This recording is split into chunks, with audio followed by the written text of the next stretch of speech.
Muy buenas equipo, compañeros, compañeras, ¿qué tal estás? Hoy quiero hablarte de un resumen completo que he preparado para ti de un libro que podemos catalogar prácticamente como mítico. Es el típico libro que habrás visto miles de veces, por miles de sitios, pero que es un libro que, a pesar de que ya tiene unos años, merece realmente la pena leer. Te hablo del libro que se llama Los 7 hábitos de la gente altamente efectiva. Bueno, hablando de hábitos, quiero compartirte primero que aquí abajo en la descripción tienes dos links que te van a gustar muchísimo. En primer lugar, quiero compartir contigo el acceso a mi propia editorial, donde comparto además todos los resúmenes de todos los libros que hago de forma gratuita para que tengas el hábito de seguir aprendiendo. Y en segundo lugar, quiero fomentar y ayudarte en el hábito de leer. Tienes abajo también un formulario que es básicamente para pedir información de una formación súper potente con el cual te enseñamos a leerte cualquier libro en menos de una hora, comprendiendo el 100% de lo que lees. Hasta tal punto en el que una vez lees un libro vas a ser capaz de explicarlo, como estoy a punto de hacer hoy contigo en el día de hoy.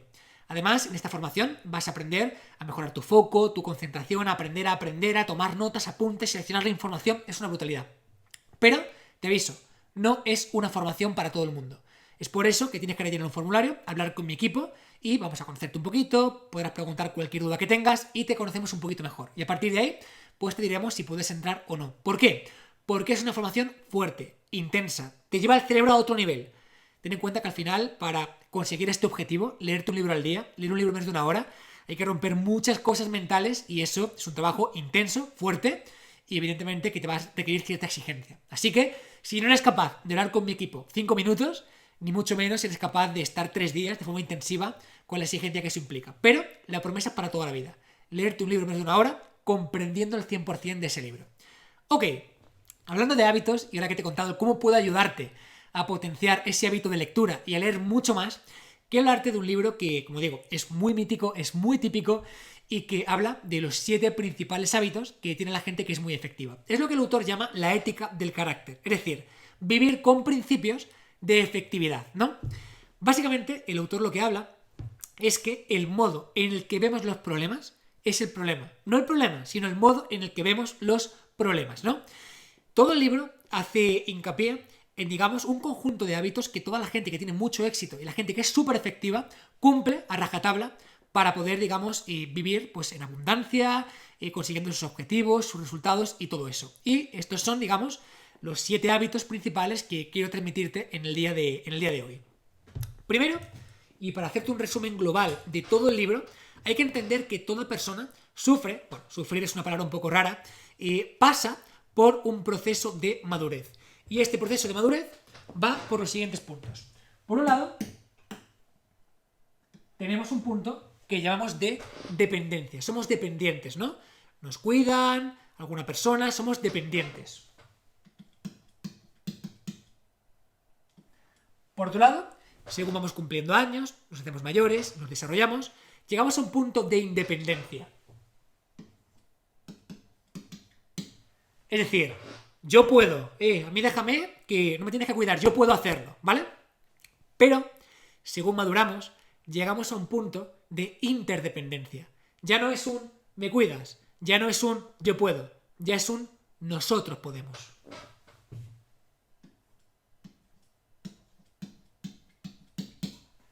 Dependencia, independencia, interdependencia. Desde aquí surgen dos grandes gráficos que básicamente definen los principales hábitos que tiene cada persona que es altamente efectiva, ¿no? Uno es lo que el autor llama la ganancia, la batalla, la victoria privada, y por otro lado es lo que el autor llama la victoria pública, ¿vale? Por un lado, tenemos desde aquí la victoria privada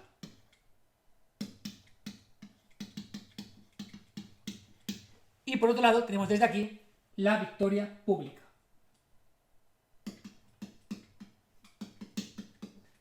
Y en función de si hacemos una victoria privada o una victoria pública, todo esto define un conjunto de hábitos que son los que te voy a explicar ahora mismo. ¿Cuáles son los hábitos que definen la victoria privada? Por un lado, la proactividad.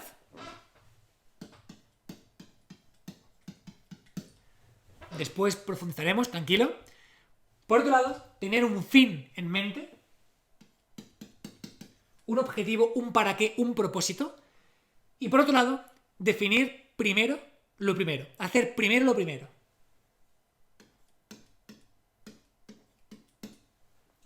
Cuando somos proactivos, tenemos un fin en mente, un propósito, y hacemos primero lo primero, estamos ganando la batalla privada. Es decir, es una cuestión puramente personal, depende de nosotros. La proactividad, el objetivo, el propósito, batalla privada. Pero ¿cuál es esta pública? Primero, tener el hábito de intentar primero comprender y segundo, ser comprendido. No al revés, no te intento imponer quién soy yo. Primero te comprendo y después intento ser comprendido.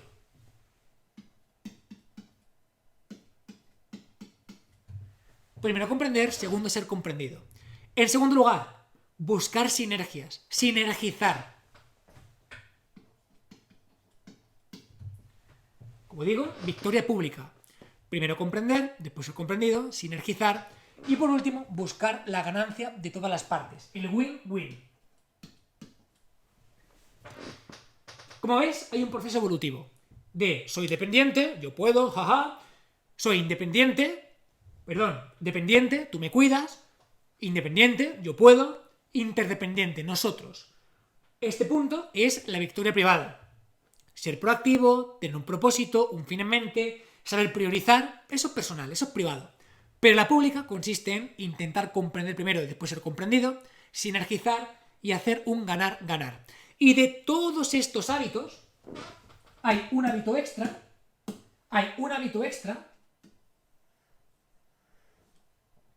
que es básicamente el hábito de afilar el hacha. Es el hábito de que todo esto que se está cumpliendo salga de la mejor forma posible. ¿Bien? Esto es el esquema de cómo se compone este libro, pero ahora vamos a entrar en profundidad. Primero, dentro de esta batalla privada tenemos la proactividad, ¿vale? Básicamente, el autor habla que si no eres proactivo, si no tomas la iniciativa, alguien la tomará por ti. Si tú no eres quien toma la iniciativa, habrá alguien que te diga lo que tienes que hacer y tú le harás caso. Eso es lo primero. Habla también de lo que él llama tu círculo de influencia. Es decir, ¿qué capacidad tienes para influir en tu entorno? ¿Qué capacidad tienes para cambiar cosas de tu entorno? Y habla que las personas positivas tienen mucha más capacidad para cambiar cosas en su círculo de influencia que las personas negativas. Cuanto más negativo eres, más acotas tu círculo de influencia. Cuanto más positivo, más te puedes expandir. El autor, en esta parte, en la parte de proactividad, habla de lo que los estoicos llaman la dicotomía del control. Es decir, de esta parte, de la proactividad, sacamos otro esquemita que es básicamente la dicotomía del control. Y es, primero, para ser proactivo, para lo que haces, ¿sobre qué tienes control directo? Bien, las formas de gestionar el control directo son tus hábitos.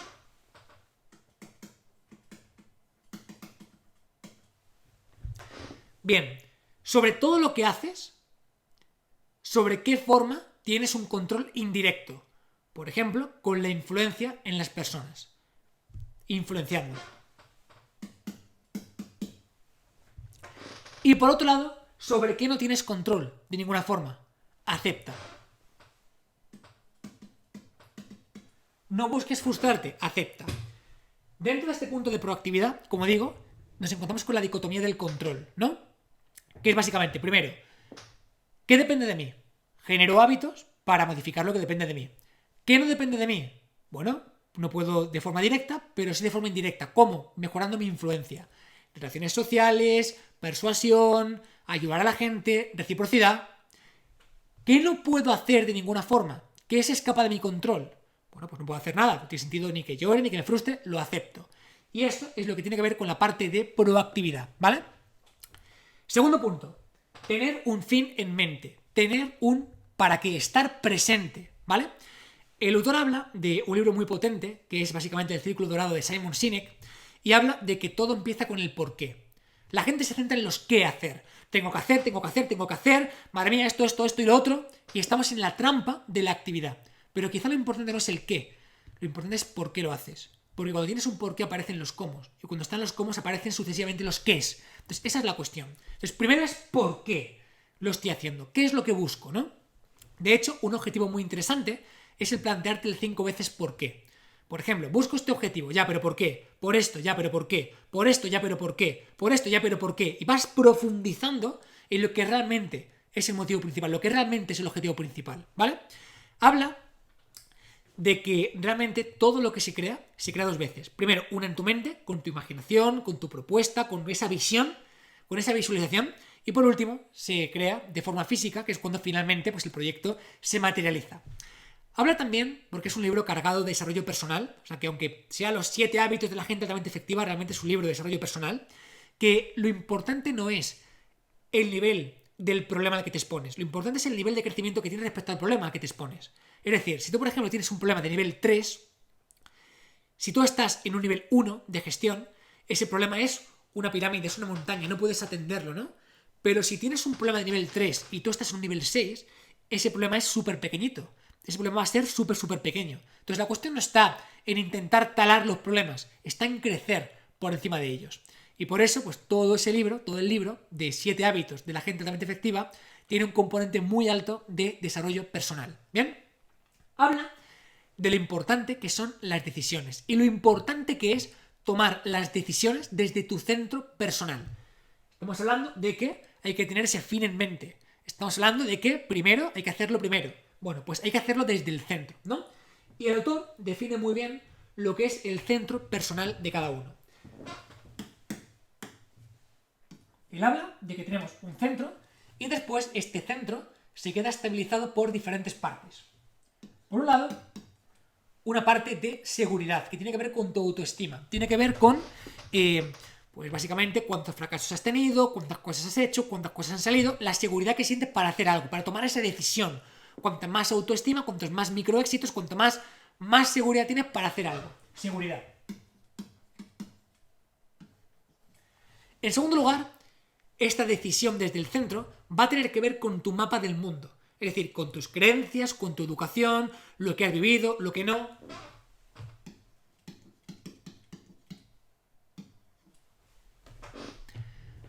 Por otro lado, este centro, esta toma de decisiones, va a depender de tu poder personal, de tu capacidad, es decir, habilidades. Si has mejorado, por ejemplo, tu capacidad de oratoria, relaciones interpersonales, marketing, venta, empresa, visión estratégica, cuánto de capaz eres para hacer esa parte. Y por último, las decisiones se toman desde el centro, desde un punto de vista de sabiduría. Es decir, con perspectiva respecto a todo lo que has vivido ya. Como decimos, lo primero es tener un fin en mente, tener ese porqué y tomar las decisiones desde el centro. Desde el centro de seguridad, de tus creencias, mapa del mundo y demás, desde el conjunto de habilidades que tienes como capacidad para hacerlas y desde la sabiduría, que es la perspectiva, basada en aprendizajes previos. ¿Ok? Bueno, habla de que este centro es muy personal, depende de cada persona. Por ejemplo, habla de que para algunos el centro es la pareja, el centro es la persona, el centro es la familia, la empresa, el dinero, y este centro es lo que cambia todo. Porque, por ejemplo, si en lugar de un centro personal tenemos el dinero,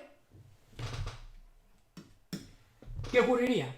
Pues que tomaremos decisiones desde la seguridad de preservar el dinero o no perderlo, desde las creencias que tenemos respecto al dinero, desde las habilidades que tenemos para ganarlo y desde la sabiduría o perspectiva que tenemos con aprendizajes previos. Entonces, cada persona tiene un centro prioritario y el objetivo es tomar las decisiones siempre desde el centro y respecto a lo que para ti sea más importante. Bien, hemos hablado de la proactividad, hemos hablado de tener ese fin en mente.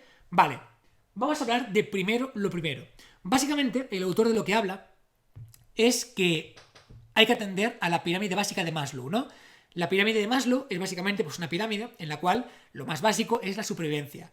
Alimentación, sexo, en fin, lo básico, ¿no? Y después, poco a poco, según digamos vamos avanzando en esta pirámide, todo se va haciendo pues, un poquito más complejo. Desde buscar pertenencia, relaciones sociales, aportarle al mundo, a tu entorno, tener un propósito, etc. Bueno, pues lo más importante, lo más profundo son los valores, ¿vale? Los valores es básicamente lo que es la prioridad número uno, el movernos desde los valores. Te pongo un ejemplo. Para mí, mis dos valores más importantes son el crecimiento, junto con el aprendizaje, y la contribución.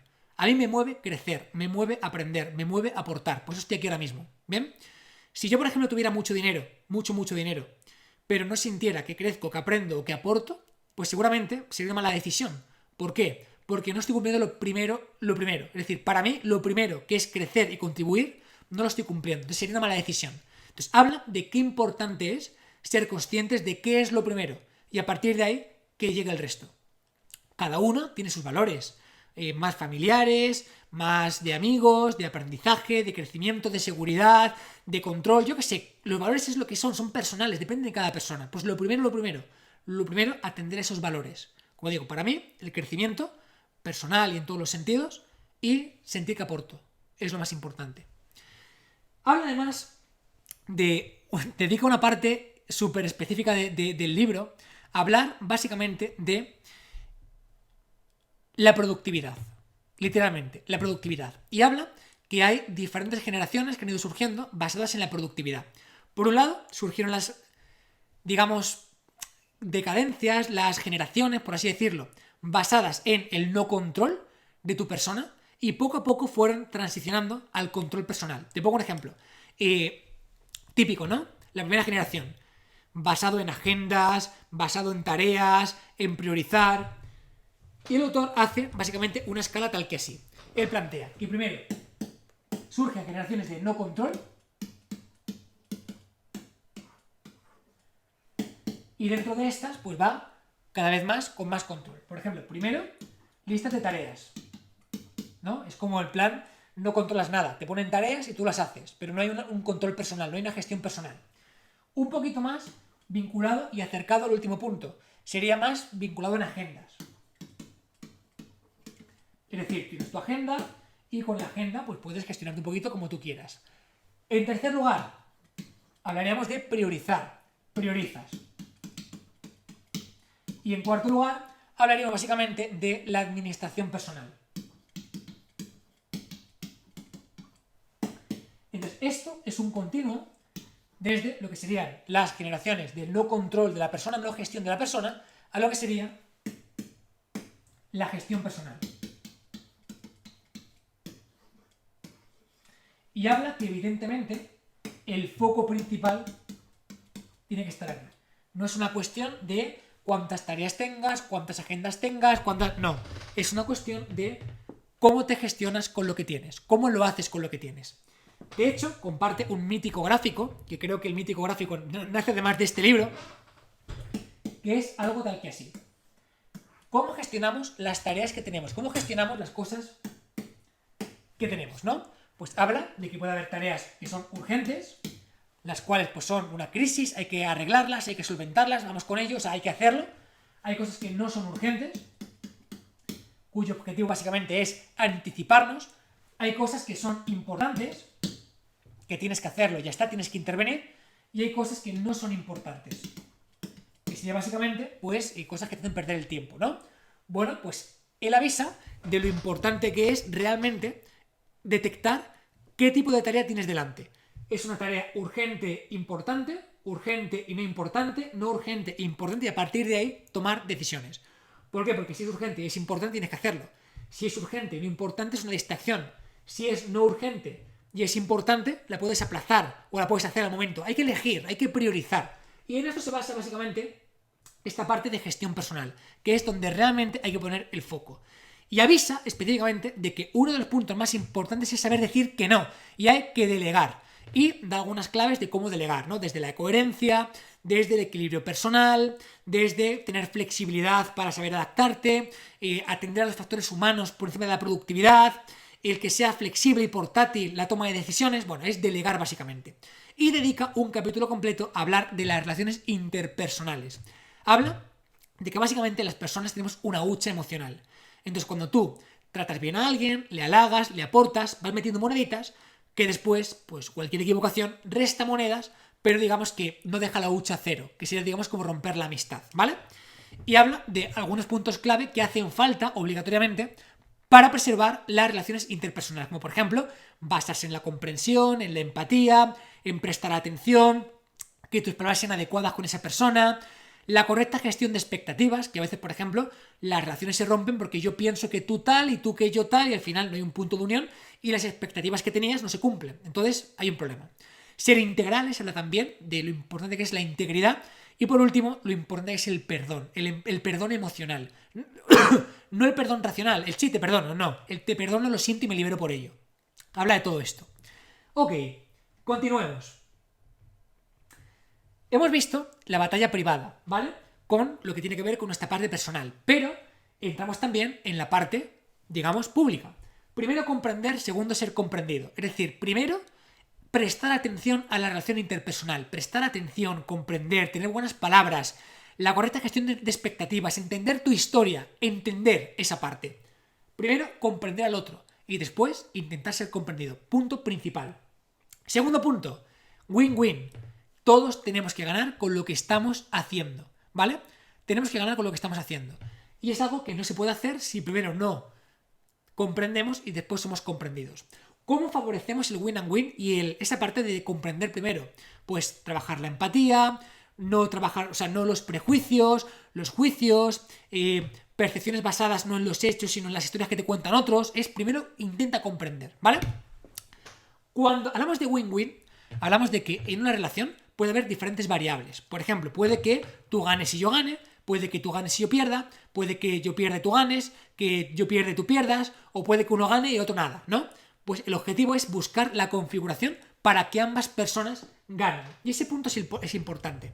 Habla básicamente de que la elección para valorar realmente cuándo se va a ganar o se va a perder es basada en dos conceptos. Por un lado, la consideración a la otra persona. Cómo consideramos a la otra persona. Y por otro lado, el coraje que sentimos con la otra persona. Si hacemos una gráfica de consideración y coraje, vamos a ver que aquí definimos diferentes puntos. Pues por ejemplo, en este punto, si tienes mucha consideración y poco coraje, lo que va a hacer es que, pues por ejemplo, a lo mejor tú puedes perder y la otra persona va a ganar, ¿no? Aquí, por ejemplo, si tienes muy baja consideración y muy bajo coraje, pues puede, por ejemplo, que tú pierdas y que la otra persona pierda. Puede, por ejemplo, que en este caso, con mucho coraje, pero con baja consideración, puede que haya una relación de ganar y perder. Y en este punto, donde hay mucha consideración y mucho valor, es un punto de ganar-ganar. Y este punto es el que hay que buscar. El punto en el que todo el mundo está ganando. ¿Bien? Como digo, tenemos, por un lado, primero comprender, después ser comprendidos. Por otro lado, el win-win. Y todo esto genera una sinergización. Es decir, que 1 más 1 no es 2. 1 más 1 es 4. Porque los dos somos capaces de aportarnos un valor que nos hace crecer de forma exponencial. Cuando yo te comprendo, tú me comprendes, estamos los dos trabajando para ganar los dos y nos unimos, que se genera sinergias. Habla de que la gente que es altamente efectiva está todo el rato buscando sinergias. No competencias, no luchas, no guerras, sinergias. Y ese punto es el más importante. Y por último, habla de que todo esto que hemos comentado se tiene que afinar con un siguiente hábito, que es el hábito de afinar el hacha. El hábito de afinar el hacha consiste básicamente en afinar todo lo anterior, afinar cada uno de los hábitos para que realmente sean más productivos. ¿Cómo se afina el hacha? Entendiendo que todas las personas, según este autor, tenemos 4 dimensiones.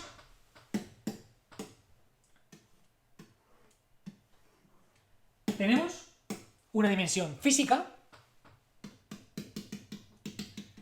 que tiene que ver con nuestro cuerpo, nuestro físico, nuestra salud, nuestra ropa, lo superficial. Tenemos una dimensión mental, que tiene que ver con nuestro orden, capacidad para procesar, para explicar, organizar. Tenemos una dimensión emocional, que tiene que ver con nuestra gestión emocional, con cómo hacemos frente a los problemas, a las situaciones. Y tenemos una dimensión espiritual, que lejos de tener una concepción, pues como a veces se piensa, ¿no? Una concepción ahí espiritual y pensar que eso es gente en un monte tomando ayahuasca, no. Lo espiritual tiene que ver con valores más profundos. Los valores, la coherencia, el trabajo personal, la aceptación, pues bueno, pues cosas que realmente son muy normales, pero que a veces no nos cuesta entender. Bueno, básicamente lo que explica es que la única forma de poder estar muy afilados es encontrarnos en nuestro centro. Y hay diferentes formas de estar en nuestro centro.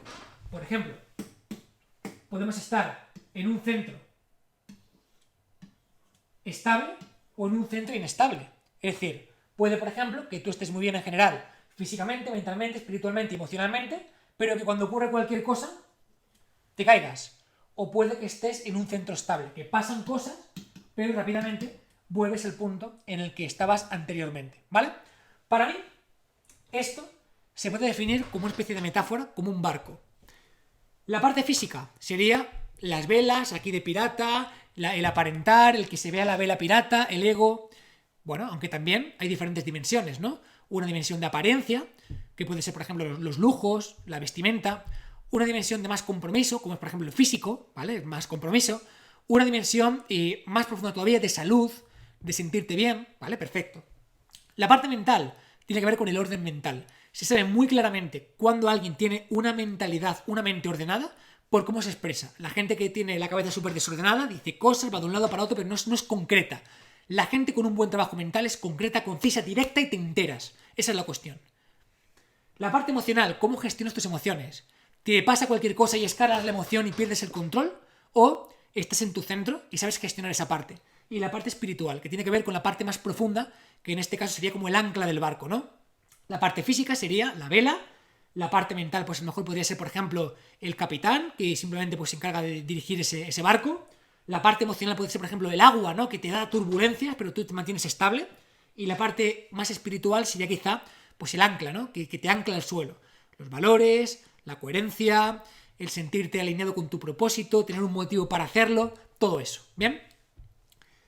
Todo esto es de lo que habla el libro de Los 7 hábitos de la gente altamente efectiva. Y por último, como digo, pues este último hábito es el de afilar todo esto centrándote en tu dimensión más personal, en que cada área que tú tienes para ser mejor persona, la aproveches, lo uses y le saques todo el partido. 7 hábitos que creo que todos deberíamos tener, 7 hábitos que creo que todos deberíamos practicar y que son hábitos tan sencillos como sé proactivo, no seas pasivo, ten un porqué, un para qué, un propósito, no dejes simplemente que la gente te diga lo que tienes que hacer y hacer lo primero que te viene en mente. Primero haz lo primero, prioriza, ten presente siempre tus valores, busca comprender y después ser comprendido, busca que haya una relación de ganar-ganar, busca sinergias y busca tu equilibrio personal. Esos son los 7 hábitos de la gente altamente efectiva. Y te preguntarás, David, ¿este resumen está con todos los detalles? No, está con todos los detalles importantes para que realmente, aunque te lo leas, vas a darte cuenta de que te lo he explicado todo. Y te preguntarás, ¿cuánto tiempo has tardado en leértelo? Me lo he tardado en leer más o menos 1 hora y cuarto y lo he hecho justamente antes de entrar en este vídeo y antes de explicártelo. ¿Qué te quiero decir con esto? Te quiero decir que es factible que tú obtengas la mejor información de cualquier libro en muy poquito tiempo y comprendas el 100% de lo que aparece en ese libro. Pero tienen que explicarte cómo hacerlo, tienes que formarte para ello. Y nosotros tenemos una formación de 3 días intensiva que tienes aquí abajo en la descripción para que pidas información, donde te enseñamos 3 días intensos donde vas a aprender a leerte cualquier libro en menos de 1 hora, comprendiendo el 100%, siendo capaz de explicarlo, mejorar tu atención, tu concentración, tu capacidad de estudio, tu capacidad para tomar notas, para aprender a aprender de verdad. Y creo que todos deberíamos aprender realmente a hacer esto, porque te cambia la vida, cambia tu cabeza, cambia tu percepción. Que no te lo cuenten, que no te cuente yo el resumen, léetelo, exprímelo, coges información y aprovéchala por tu cuenta. Y hazlo con todos los libros, todos los días, para el resto de tu vida. Pero tienes que aprender, tienen que enseñarte. Así que bueno, compañeros y compañeras, tienes aquí abajo en la descripción esa formación para que puedas pedir un poquito de información. No es para todo el mundo, o sea que lo mismo pides información, pero no es para ti. Pero tienes un formulario que lo puedes rellenar para hablar 5 minutos con mi equipo, que nos cuentes un poquito tu situación, que te contemos todo lo que incluye la formación, que nos hagas cualquier pregunta y estaremos encantados de verdad de que seas capaz de leer tu libro al día y comprendas de verdad cada parte de lo que estás leyendo, porque ¿de qué sirve leer si al final no lo retienes? ¿De qué sirve leer si al final no lo aplicas? Y ese para mí es uno de mis 7 hábitos de la gente altamente efectiva. Leer, comprendiendo y aplicando, como acabo de hacer contigo. Muchas gracias.